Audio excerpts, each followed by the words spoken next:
Hello and welcome to the SciPhi show. I'm Joe, I'm Dave. and tonight we're going to be discussing fallacies. And Opie's here as well in the chat room. How you doing, buddy? I hope you enjoyed that little pre-mix. I'm gonna not have a mix during the actual show because I want to discuss what we're doing in more detail. So tonight we're going to be discussing fallacies. So it's going to be common fallacies that you hear thrown around all the time, and they're made by both theists and atheists and anyone of a different ontological position as well. We're not going to get into those tonight, but we are going to be discussing fallacies. So the first thing that we need to discuss is, well, what is a fallacy? And a fallacy is basically an error in reasoning. It doesn't necessarily make the conclusion false, but the reasoning to get to that conclusion is fallacious and needs to be refined.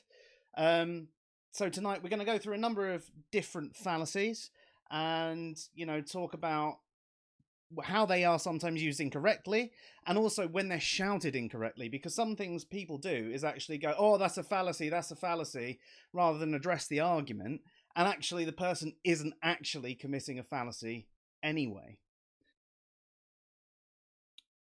Yeah, So if you're going to accuse someone of making a fallacy, you've also got to be able to explain why it's a fallacy. exactly. So some of these statements might seem a little glib. So when I have done a little bit of prep writing these down as just some basic examples of things. So it's just trying to get to a concise example. If anyone out there wants any of these expanded on or explained further, then please shout out and we will do it. Hey, Opie. So the first one is one of the most common fallacies that you will hear out there. It's the ad populum fallacy. So, the ad populum fallacy basically describes someone drawing a conclusion to be true based purely on the fact that lots of people believe it's true.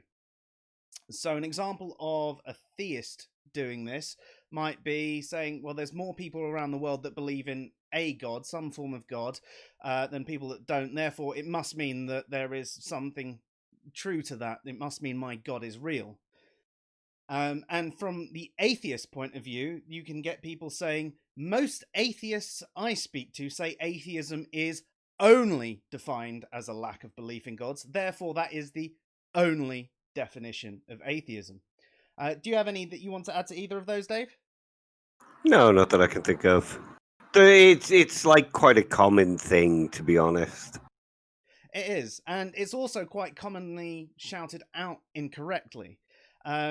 So, for example, if we think about consensus from academic professionals, um, obviously, maybe if you're basing your only reasoning on that, you could argue that it is slightly fallacious, but you've got to think about how these are professionals that spend a lot of time studying these topics. They know a hell of a lot more about them than us. And if they come to a consensus, so think about science and how vaccines and how the large portion of people agree that vaccines are generally safe. There are potentially some dangers to certain people if you've got a weakened immune system and you shouldn't take them, etc.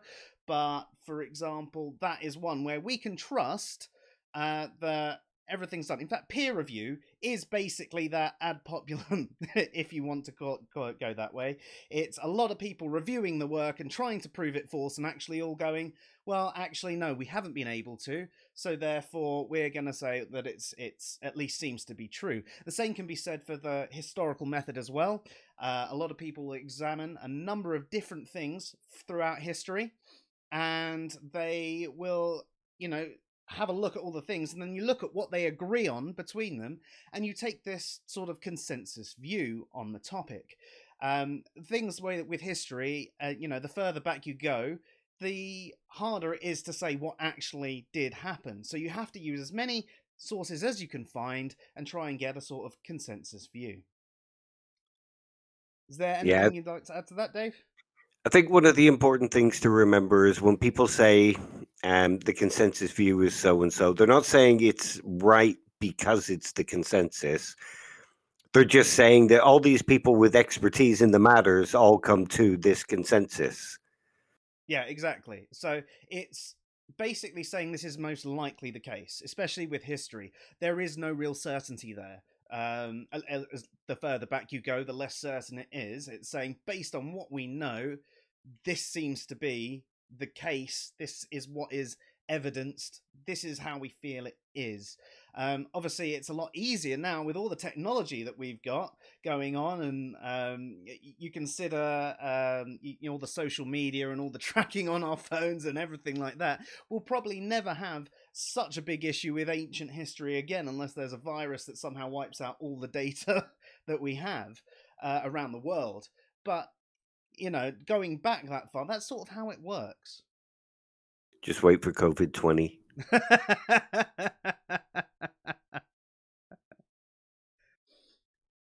So the next fallacy that I'd like to cover off tonight is the straw man. It's you're making a straw argument basically. So you're making the argument that someone isn't actually making because it's more easily defeasible than the actual argument they're making. There's a few different examples we can give of this. Do you want to take this one away, Dave? Well, yeah. Let's see. With the Christians, I suppose they could say, you're only attacking religion because you fear God. So it's basically setting up a practice dummy. Hence the straw man. Yeah. You're creating a practice dummy. They could even be more general, couldn't they? They could even say, well, because you're an atheist, you believe this. And they instantly assume that you believe certain things just because you're an atheist. Well, no, that's just false identification. In the case of a straw man, you have to actually be making an argument and attacking the argument, not just accusing somebody of being a particular way. Yeah. I'm just talking like if someone was talking about, say, evolution, they might then start attacking the Big Bang or something like that sort of thing, or Yeah, or how life started, and you're like, no, we're not talking about how life started. We're talking about how life evolved. yeah, or saying evolution is dead because Darwinism has been proven wrong. Um, Evolution and Darwinism aren't the same thing, so you would be attacking a straw man. Yeah. That, in fact, there is an article on the site that Alan wrote a few years back, The Evolution of Evolution, from Darwinism to modern synthesis, I think, where he explains that, Darwinian evolution isn't all we know about it. It was a great start. It was a point in the right direction. And that's one of the things with science. So that's a great example, actually, Dave. Yeah, if you're having a discussion about evolution and someone decides to attack Darwinism, that's not exactly the same thing. You're talking past each other. So flip it round. What's a common one that we might see from an atheist?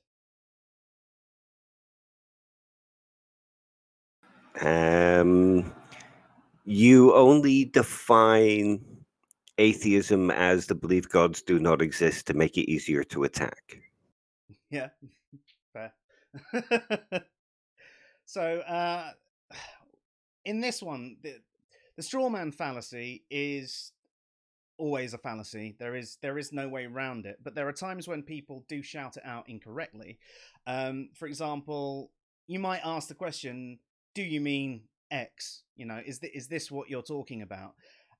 Just to try and clarify the position, and they might shout, "That's a straw man. That's not what I said." And you're like, "Well, I didn't say that's what you said. I'm trying to clarify what your position is."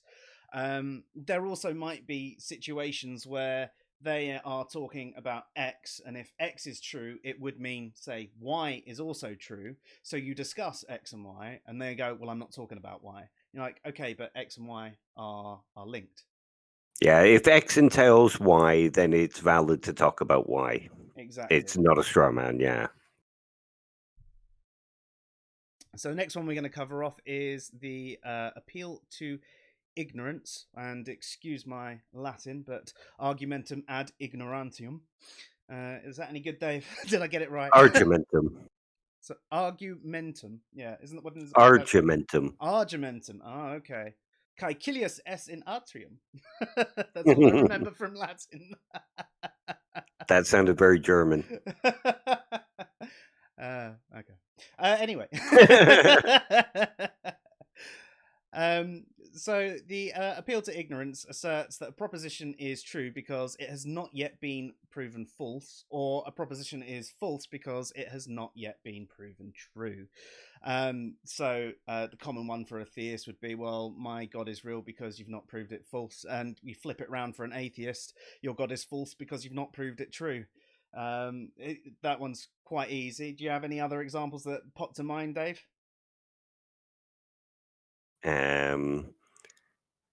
A really daft one, which is also kind of a straw man, is evolution can't be proven true because there's no missing links or no transitional fossils.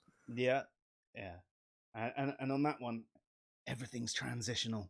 But Yeah. we'll not get into Hence that. why it's also kind of a straw man. Yes. But it's also an argument from ignorance because you don't understand it fully and you think that these things exist when they don't. Yeah, fair. So next one is the false dilemma or false dichotomy. So it's a type of informal fallacy, more specifically one of correlative-based fallacies, where a statement falsely claims an either-or situation when in fact there is at least one other logically valid option. So we could even say that you could even tie it in with like a no true Scotsman in a way. For example, a theist, I saw this one actually. A theist was accused of not being a Christian because they didn't vote Republican. Okay. Yeah, they were given an either or. You either vote Republican or you're not Christian. They were the two options again. So that's a false dichotomy in itself. And it's also a no true Scotsman. There's also a very, very common one that you hear among the atheist community online. It's you can only be a theist or an atheist. There is no middle ground. Yeah. But there obviously is. Yeah, there's a number of different ontological positions. I mean, we've got articles on the site. We probably will do an episode on this in the future. However, we're not going to cover it off right now. Or you're either a penguin or a baby in a tuxedo. Yeah.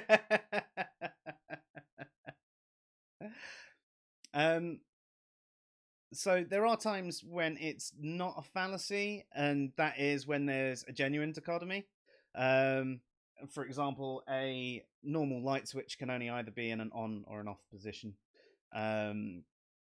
There are things that are genuinely binary, and people sometimes try to say that that's a false dichotomy, you know? Adam says you're either a theist or a rock.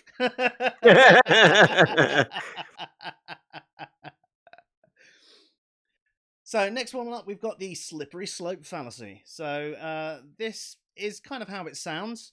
It's a logical fallacy which a party asserts that a relatively small first step going a particular direction leads to a chain of events that culminates in a significant event. So a theist, especially if they're very, very right-leaning, will say, if we allow homosexuals to marry, then next it'll be allowing people to marry children, and then they're going to marry animals, and it'll be all hell will break loose, sort of thing.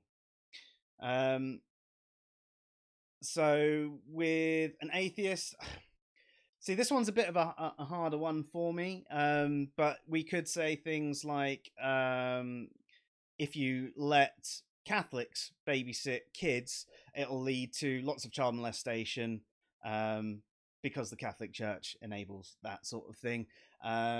Which, I mean, there's only 2 points there, but that could be the same sort of thing. Have you got any that are probably better than that one that I could think of?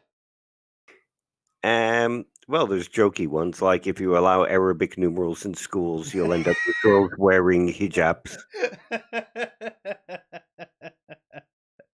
Yeah. There are, of course, times when these aren't fallacies, though. And that's when there's perfectly logical reasoning to back this up. So if you were to say to a child, you can choose whatever you want to eat for every meal for the next year, chances are they are going to choose the unhealthy options. They're going to eat fast foods, ice creams, chocolate, sweets. This will lead to them being incredibly overweight because they're eating lots of these sugar rich foods, etc., and potentially a number of other health issues. So, this might not be every child, and that's the part that you've got to be aware of. There are some kids that might be sensible and go, oh, yes, well, I would like a chicken salad tonight, please. But in general, that is one of those things that you could say is a valid slippery slope because that is the most likely thing to happen.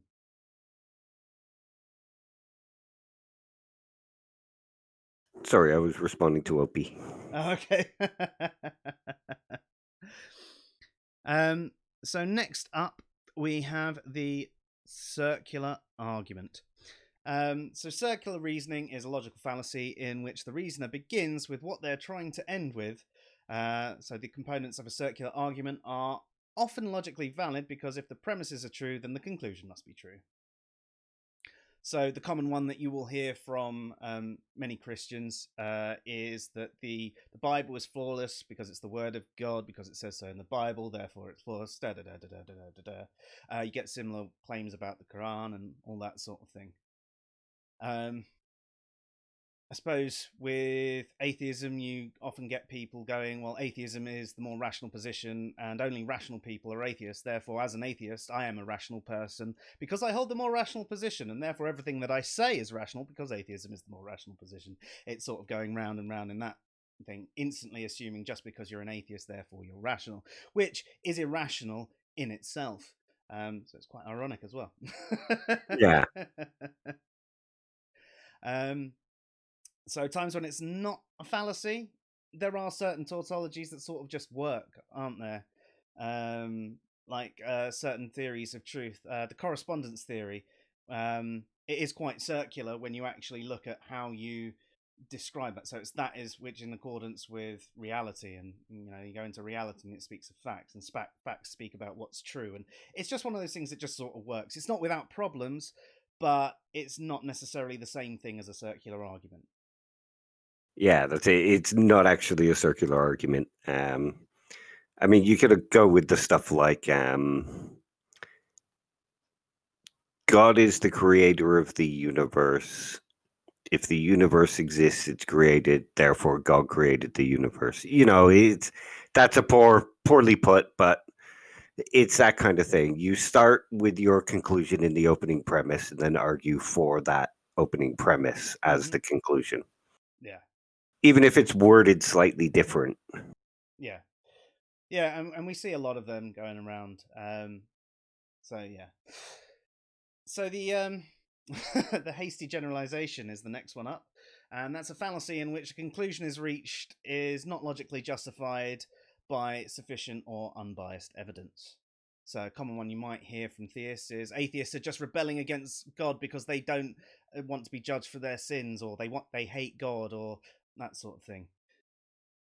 And another one that you might get from atheists is all theists are too irrational and too stupid to understand science. Yeah. And you hear that one quite a lot. Yeah, definitely. So times when it's not a fallacy, though, if you're sort of using a soft generalization, I guess, in the sense that atheists tend to favor naturalism, Christians tend to go to church on a Sunday. You're still making a generalization there, but it's not the same thing. Yeah, you're actually sort of going off. You're not making an argument using that generalization. You're being descriptive. Exactly. So next up, we got the red herring fallacy. So a red herring is something that misleads or distracts from a relevant or important question. It may be either a logical fallacy or a literary device that leads readers or audience towards a false conclusion. Do you want to take this one away? Okay, it's generally, I suppose you could consider it in a similar way to a slippery slope, except the slippery slope points away. Or a straw man could be considered similar. So, um, evolution can't be true because you can't describe the origins of life. When evolution isn't meant to, it moves the conversation away from evolution then and into something like abiogenesis. Yeah, yeah, that's a good one. Yeah, and from an atheist perspective,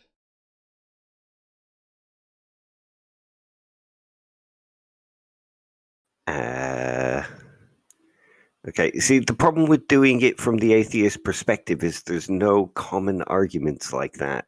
no, I guess there's not. I Um, mean, there's ones that atheists make, but yeah. and to be honest, I don't really get into that many discussions with them, so I don't really know the kind of arguments that they make. If they made better arguments, I might pay more attention to them. We could always link back to, like we were discussing, or with Tim, about how it's quite common to say that there's no Roman writings contemporary to Jesus, so therefore he can't be based on a historical figure. Yeah, that would work. And because there's not necessarily any reason to think that there would be Roman writings about him contemporary. Um, if he was just a regular, average, rebellious preacher, he wouldn't make that much of a mark. No, if he was just that apocalyptic preacher that you see on the streets, you probably wouldn't think much of him. And if he came a No. bit annoying, oh well, chucked in jail, crucified, done. Uh, So, yeah, it would be best to discuss the available material using the historical method rather than make demands that might not necessarily exist. So with the red herring, it's one of those things that is always a fallacy, but there are times when it's miscalled.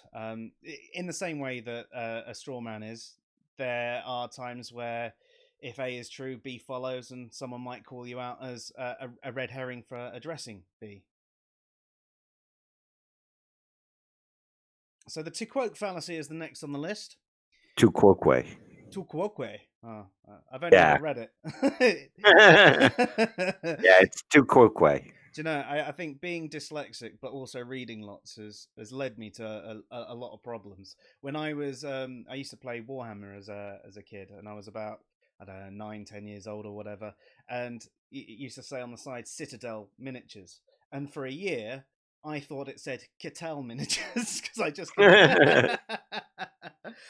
So I do that a lot. So thank you for the correction. I do appreciate it. To quoque. I think a lot of people get it wrong, to be honest. Yeah. Now you know what it is. I've been corrected. You've been corrected too. And the more you know. The more you know. So, it's an appeal to hypocrisy, an informal fallacy that intends to discredit the opponent's argument by attacking the opponent's own personal behavior as being inconsistent with the argument's conclusion. Um, Basically, trying to answer a criticism with criticism. Yeah, it's basically name calling. Yeah, yeah.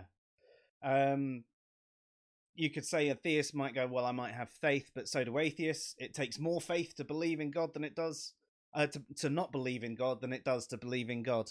That's quite a common one. Um,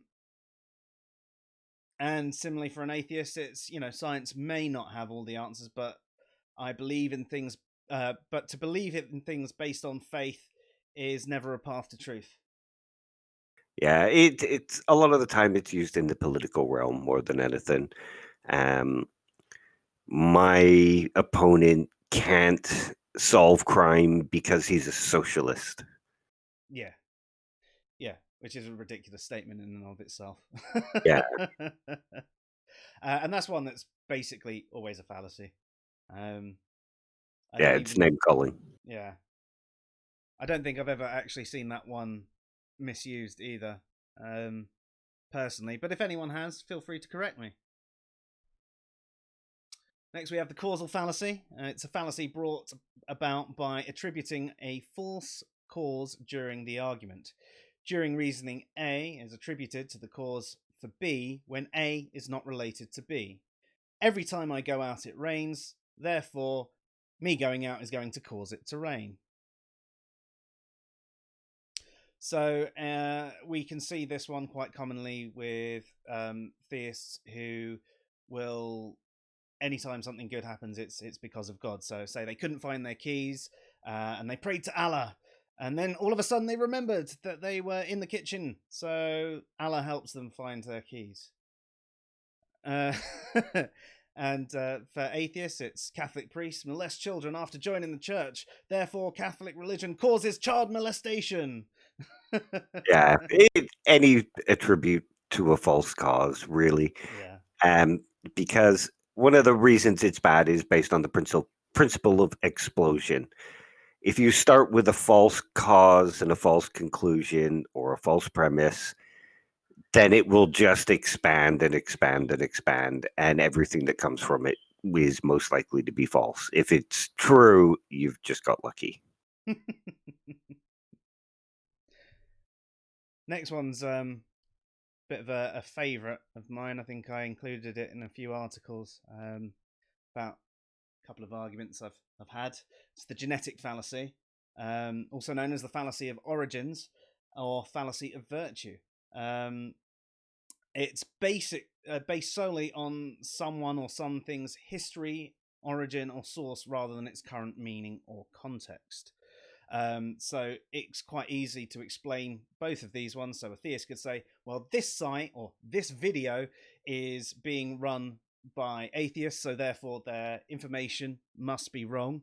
And one that I've actually had pulled out on me by an atheist was, well, the Stanford University has religious roots, therefore everything on it is invalid.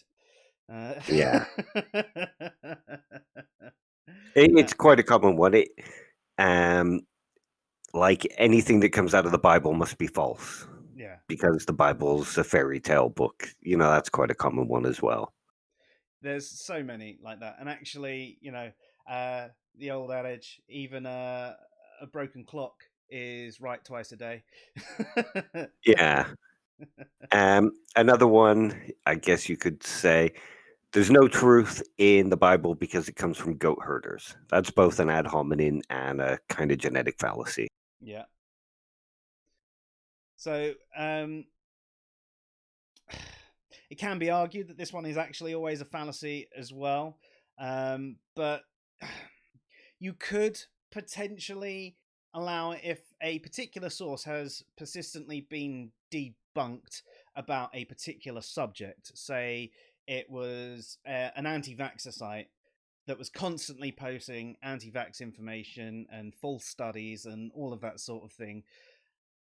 You would be slightly more rational maybe to assume that the next article that they post about vaccines is going to be again more nonsense, but even then that's still basically fallacious thought. You should still at least give it a skim and see if there is anything new in there before you go, oh, it's going to be bullshit, because you never know.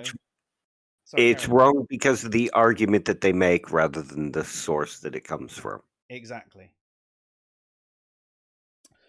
So poisoning the well. So that's an informal fallacy where adverse information about the target is preemptively presented to an audience with the intention of discrediting or ridiculing something that the target person is about to say. I mean, in some regards, it's kind of like a genetic fallacy. You're trying to poison the well so other people will then instantly just assume that they're wrong and commit the genetic fallacy themselves. They're quite tightly linked. So again, we can have very similar examples where a theist can go, atheists cannot be trusted because they do not believe in God, and you need God to have morals. And atheists can be like, oh, well, theists believe in imaginary friends and therefore are completely irrational. Poisoning the well is always a fallacy. Don't do it. Yeah. And it's quite a self-descriptive fallacy, really. It sort of describes exactly what it is. Next up tonight, we have the etymological fallacy. So the etymological fallacy is a genetic fallacy that holds that the present day meaning of a word or a phrase should necessarily be similar to its historical meaning. So this is a linguistic misconception and is sometimes used as a basis for linguistic prescription. This could also be extended into an argument from etymology in the sense that we use the etymology of the word to fully define it, often ignoring that the etymology is not the same as the word's use or definition. So what would you say would be one that you see a theist doing this from? I actually don't know, to be honest. I cannot actually say I've seen a theist make this particular argument. I could not think of anything. I'd spent about 4 days trying to think of one. But there are a couple of examples from the same person I can think of about from an atheist. And that is Aaron Ra. Going, I use the original definition of atheism, therefore it's the correct one. Not to mention the fact that even in his own article that he proved it wasn't the original one, and even if it was the original one, it doesn't make it correct anyway. And then another one where he sort of uses the argument from etymology is he goes, the etymology of agnostic is without knowledge, therefore the only definition of agnostic is without knowledge. Except that's not actually its use, that's not how it's coined, it's just one that's currently used on the internet with people that haven't spent much time looking into these things, but it is a definition. Yeah, words just don't work like that. Yeah, exactly.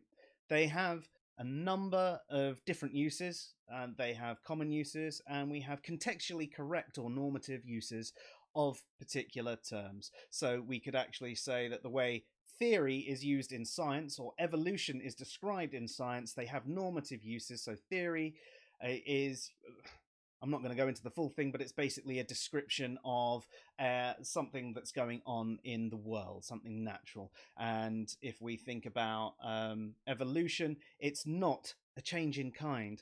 That is technically a valid definition if you're thinking in creationist circles, but actually they're speaking about something scientific. So the normative use of it is small changes over time till speciation occurs. Obviously, it's more technical than that, but I'm keeping it simple and light for the broadcast. And the same can be said for other terms like atheist and belief and knowledge and agnostic and all of that. You know, they have all of their colloquial uses, which are perfectly fine for people to use, but you are actually having a philosophical conversation whether you know it or not, and there are normative uses for these terms too.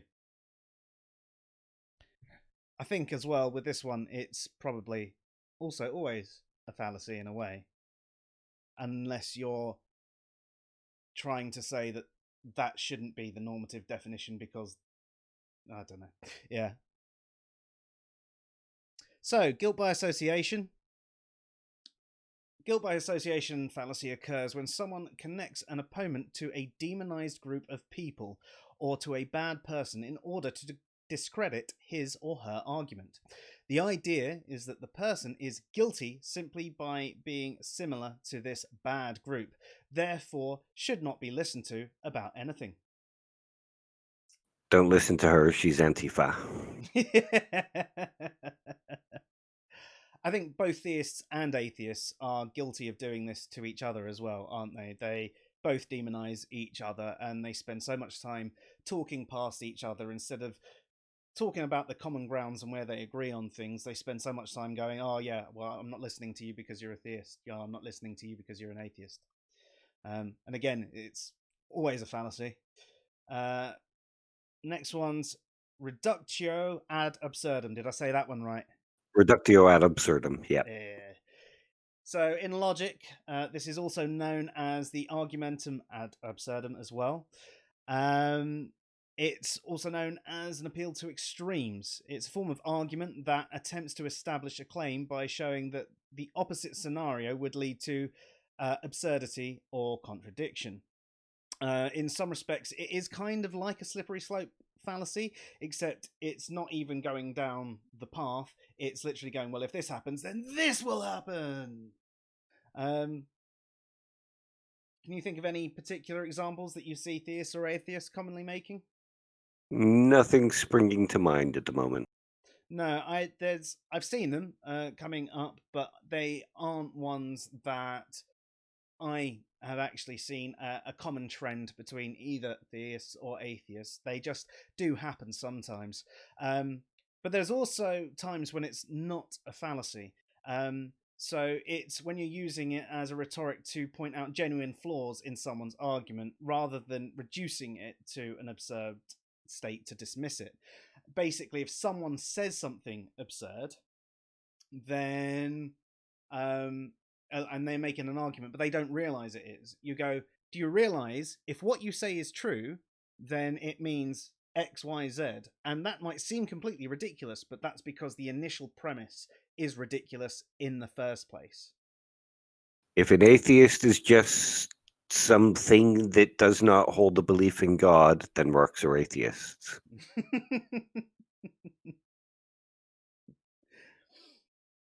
So we're on to our last couple before we hit our little special. So we've got the G.I. Joe fallacy, which I think I first heard from you last year on one of our podcasts. And it's when the arguer believes that being in possession of knowledge about fallacies mean they do not commit fallacious reasoning. Their understanding of fallacies makes them immune to fallacious reasoning, which is fallacious reasoning in and of itself. Yeah, I've seen it happen. I've seen people say, I study fallacies, so I don't commit them. Yeah, and actually, I quite commonly hear that more from atheists than I do from theists. Actually, Yeah, I do. yeah. It's. Generally, sorry, carry on. I was going to say it's sort of a form of Dunning-Kruger, to be honest. Yeah, fair, that makes sense. It's an overconfidence in the fact that, well, I study this, so I know everything about it. When Yeah. actually, yeah, good shout. Um, and yeah, as we said, that one is generally made by atheists. I mean, you can pick up any example about that, you know. I've actually had one that was, we were having a discussion about beliefs and knowledge and definitions of atheism and stuff like that, and he first of all started shouting out fallacies that he thought I was making that I wasn't making. And I even said, actually, technically, if there was one fallacy you could call me out on is the fact that I was speaking anecdotally, but the pair of us are discussing anecdotes about what we experienced. So we're not making an argument there, we're just discussing things. But if you want to, that's the closest I've come of making a fallacy. Nothing on that. I mean, just to say, like, we haven't covered every fallacy that there is in this list. I just wanted to go through common fallacies and how they are misused. And then yes, he then was going, no, I know what, I know it's a fallacy. I know what you're saying is a fallacy. Blah blah blah. It was okay. All right then. Yeah, to be honest, I think a few years back it was very popular in atheist groups to just yell out fallacies, and it was like a trend, and everybody learnt the fallacy names from each other, but not necessarily what the fallacy was. Yeah, it's almost like people were playing a game of fallacy bingo and, Yeah, you know, trying to get as many as they could. Yeah. Um, it sort of leads us on to the next one, actually, which is the fallacy, where the Opie's favorite. yeah. Oh, then shout out to you, Opie. Um, it's where the arguer claims that the argument contains fallacious reasoning and therefore the conclusion of the argument is wrong. Now, as we said at the beginning, just because something has fallacious reasoning doesn't necessarily mean that the conclusion is false. And also, sometimes they might be calling out the fact that it's got fallacious reasoning erroneously. So, have you got any concrete Yeah. examples of that one? Other than the ones I just mentioned, Um, obviously. Okay, I can't divide them into groups, but a common one is you called me a moron. That's an ad hominem. No, that I'm just calling you a moron. I'm not saying your argument is wrong because you're a moron. You're just a moron. That is actually a common misconception. Actually, we missed that one off of our list as well, didn't we? The ad hom. We could do it now. Yeah, go for it. You explain it. I'm just I loading mean, up this. no worries. I mean, it's basically where rather than attacking the argument, you attack the person. So what would you know about morality? You're a Christian. Christians are immoral, so you're immoral. Or your argument is wrong because you're an idiot. Not You you're know, an idiot, and also your argument is wrong. yeah, that would be a better way to put it. A lot of people misconstrue an insult for the ad hominem, but the ad hominem is specifically attacking the argument by insulting the person, hence the to the man. Right, so that basically concludes our list of fallacies. There are obviously more. We were just doing a common list, and I can't believe that I actually missed out one of the most common ones that is thrown out erroneously, but thankfully we caught that at the end. That's what I'm here for. Sometimes no amount of preparation can protect you from That's why I just wing everything. So this bit is basically a little bit of fun. Through debates online, responses to our articles, and just general discussion, we've discovered some faulty arguments that, whilst might not actually fulfill the parameters of a formal fallacy, they do show faulty reasoning and conclusions, and they seem quite common. The first one actually got its name from Dave because it was from a conversation that he was having. In fact, the pair of us were having, and it's called the "Oh Man." So the "Oh Man" or appeal to free speech is an error in reasoning that states that due to having free speech, you can define any word as you please, and no one can correct you, inclusive of ignoring contextually correct or normative definitions. This is often combined with a special plead in which you expect someone to accept your definitions without having to accept theirs. Yeah, So, and there was also the I have free speech, so you don't get to tell me when I'm wrong or when my argument is wrong. and the end result of when someone starts going down this path is, oh man. Yeah, OP's saying, did we do the Mott and Bailey? No, we didn't. no. No. In fact, I don't think I've actually heard that one before. So, anyway, I'll carry on with this. We'll come back to that one at the end. The next one is an argumentum ex ignorantium populum. I made it up, obviously. It's a load of BS. It was just me typing loads of words into a translator trying to find out what makes it. Another definite way of saying it is the vulgaris argumentum ex ignorantia, or the argument from popular ignorance, or also known as an argument for ignorance. It's a combination, basically, of to quote Cray and willful ignorance based on how most others don't understand the topic or the logic behind it, so why should I take the time to learn about it? You essentially build yourself your own straw house of erroneous statements, but refuse to see how easily it's been blown down with by anyone with knowledge on the topic. You could say this could be done by creationists who refuse to learn anything about evolution, for example. So they stay happy in their little bubble of erroneous statements. Or atheists who refuse to learn the philosophy behind morality or beliefs or anything epistemological.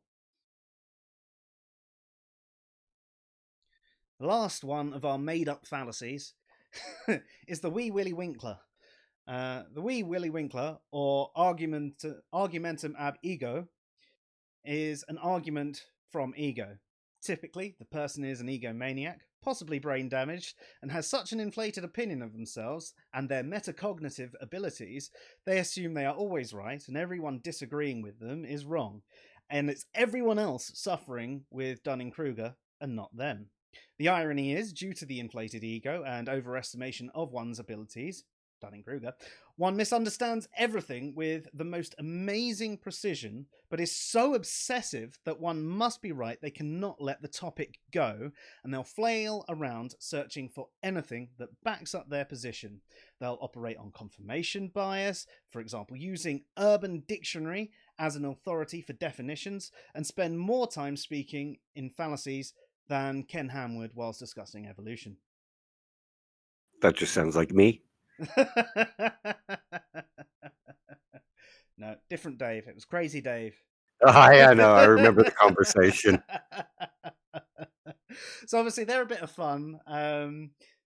Obviously they're not real fallacies. They're not formal fallacies. They don't really fit any of them. They're sort of a combination of different fallacies. But we just thought we'd, put a few together. And if any of you have any common arguments that you hear like that, any sort of fallacious reasoning that doesn't necessarily fit any of them or is a combination of a bunch of different things, send them in, because I might add them to an article eventually, and post it just for shits and giggles, really. Yeah. We tend to do that on occasion. Yeah. One of my favorite things to do, though, is actually test out headline culture. There's quite often we put in a headline that isn't necessarily misleading, but it might be, for example, I've got an article that I wrote 4 or 5 years ago now called Why Do Christians and Muslims Reject Evolution? Now, if anyone actually clicks the article and reads the first line, it speaks about how some do reject it. Obviously, with titles, you want to keep them short anyway, and that's quite a long title. But you instantly get people answering straight away, no, we don't, and you're just like, you haven't even read the topic that you're responding to. And Dave actually did one with the faith of science, and you can get some fantastic responses. So, I mean, is there a headline culture fallacy out there? No, it's basically a straw man, isn't it? It is a straw man, but it's a specific type of straw man. So maybe that's something we need to add to the article ourselves. The headline straw man. Yeah, it could be. I mean, you're basically, you're not really attacking anybody's argument. You're just attacking a headline. So you're not even arguing against the position. Or taking the Like a time to lot of, understand it. yeah. I mean, a lot of the time our headlines are sort of questions. So rather than reading the article, we get people answering the question. Yeah. Without actually, again, taking the time to understand all the thought that's actually gone into it. You quite often have people say, well, I don't click links. I don't read things. And it's like, if it's not explained in the title, then that's not my fault. And it's like, Yeah, I blame Twitter.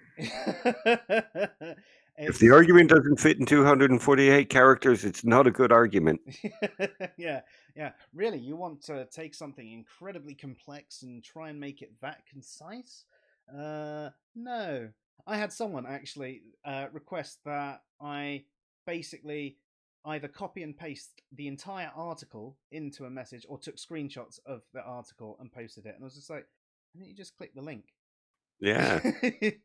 And then I did an 11 tweet message giving them the basic idea of it, and it was very, very, very, very clear that they still hadn't even read what I wrote there. And they gone, well, it means this then. I was like, well, no, those last 11 tweets just showed you how it doesn't mean that. But okay, there's no point in continuing from this point, is there? So OP has updated us on the Mott and Bailey. It's a hide the ball where you retreat to a stronger version of the position from the weaker. One can be the Bailey. Is science what? I think that might be a typo, and I'm reading it out word for word. um, so, for example, science is a social construct, retreating to the mot where science is a human activity and humans are social creatures. Fair?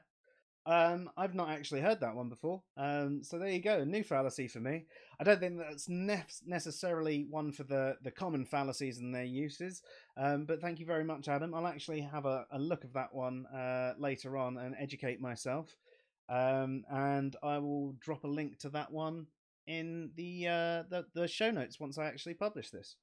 Yeah, nice one. So, I mean, that's basically it for this one. We've covered off a number of common fallacies and their common uses and misuses, both by atheists and theists and of other ontological positions as well. If you have any comments, then please drop them in. We do our best to respond to everyone, although something's wrong with my YouTube notifications, so I do apologize if it takes me a day or two to respond.